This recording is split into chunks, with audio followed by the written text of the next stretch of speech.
Hello po mga sangkay, yan. Kumusta po kayo dyan? Yan. Enjoy lang po sa buhay. Yan po.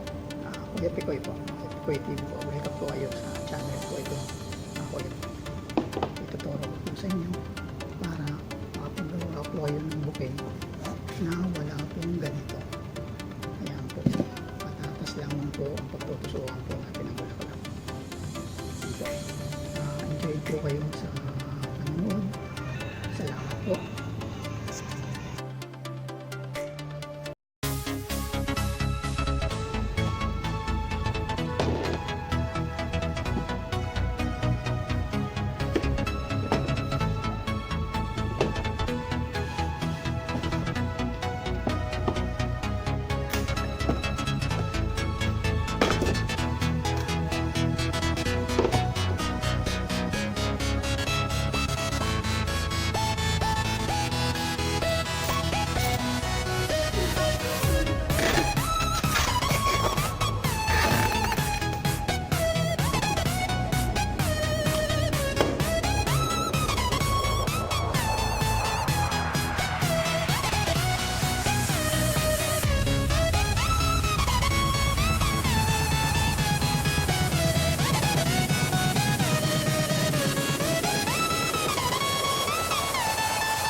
Ayan mga sangkay, nakita nyo na kung paano gumawa tayo ng bouquet gamit ang patatas.